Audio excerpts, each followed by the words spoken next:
আজিৰে পৰা সদৌ অসম ছাত্ৰ সন্থাৰ সাধাৰণ সভা শিৱসাগৰৰ তলাতল ঘৰৰ বাকৰিৰ চাউলুং চুকাফা সমন্বয় ক্ষেত্ৰত দুদিনীয়াকৈ অনুষ্ঠিত হৈছে সাধাৰণ সভা। আমি পোনপটীয়াকৈ আপোনালোকক সেই সভাৰ মাজলৈ লৈ গৈছোঁ।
এয়া প্ৰথম দিনৰ কাৰ্যসূচী আমি আপোনালোকক দেখুৱাইছোঁ। এয়া সমবেত সংগীত তলাতল ঘৰৰ বাকৰিৰ চাউলুং চুকাফা সমন্বয় ক্ষেত্ৰৰ পৰা আপোনালোকে পোনপটীয়াকৈ দেখিবলৈ পাইছে।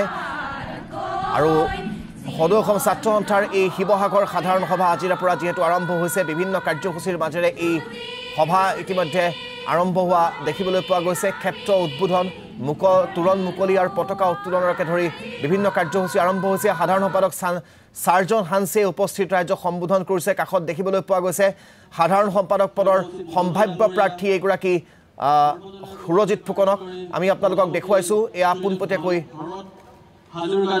পৰিৱেশ আপোনালোকে দেখিবলৈ পাইছে। এয়া শিৱসাগৰৰ পৰা অচুৰ সাধাৰণ সভাৰ প্ৰথম দিনটোৰ পৰিৱেশ।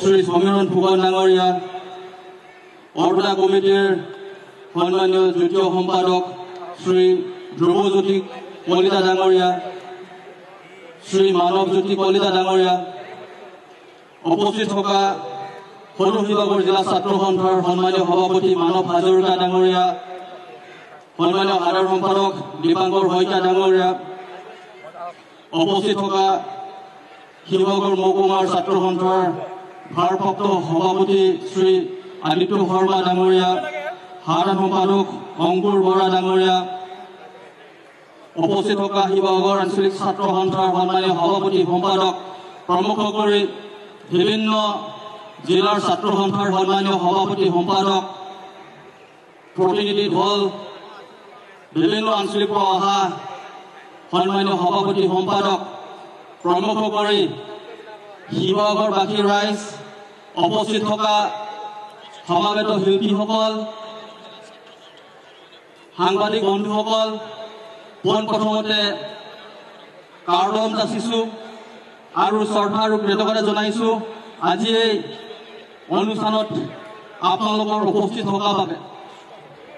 আৰু ইতিমধ্যে দেখা পাইছোঁ যে সদৌ অসম ছাত্ৰ সন্থাৰ শিৱসাগৰ সাধাৰণ সভাৰ দুদিনীয়া কাৰ্যসূচীত আজি প্ৰথম দিনটো কাৰ্যসূচীত যি ধৰণে শিৱসাগৰবাসী ৰাইজে ওলাই আহি ছাত্ৰ সন্থাক যি ধৰণে আপোনালোকে সহায় সহযোগ আৰু আমাক সাহস দিয়াৰ তাৰ কাৰণে মই আপোনালোকক ধন্যবাদ জ্ঞাপন কৰিছোঁ। আৰু ইয়াৰ পৰা এটা কথা স্পষ্টকৈ ক'ব বিচাৰিছোঁ যে সদৌ অসম ছাত্ৰ সন্থাক প্ৰত্যেকটো ক্ষেত্ৰতে অসমৰ ৰাইজ তথা আজি শিৱসাগৰ সাধাৰণ সভাৰ শিৱসাগৰবাসী ৰাইজে যি ধৰণে পৰামৰ্শ আৰু প্ৰত্যেকটো সময়তে আপোনালোকে ৰাস্তা আমাক মুকলি কৰাই দিছে, তাৰ কাৰণে আমি ধন্যবাদ জ্ঞাপন কৰিছোঁ। আৰু মই বৰ দীঘলীয়া কথা নকওঁ, যিহেতু দিনজোৰা কাৰ্যসূচী আছে, কিন্তু এটা কথা ক'ব বিচাৰিছোঁ যে সদৌ অসম ছাত্ৰ সন্থাৰ এটা জাতীয় সংগঠন, য'ত আমি অসমত বসবাস কৰা সমগ্ৰ জাতি জনগোষ্ঠীক লৈ যি ধৰণে অসমখনক লৈ আগবঢ়াই লৈ যাম তাৰে চিন্তা, তাৰে পৰিকল্পনা লৈ আমি আগবাঢ়ি গৈ আছোঁ।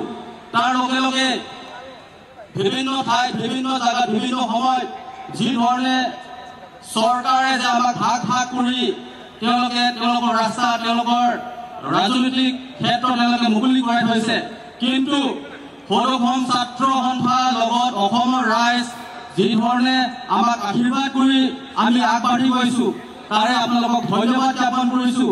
আৰু আজি ইয়াত দেখা পাইছোঁ বিভিন্ন জাতি জনগোষ্ঠীৰ লগত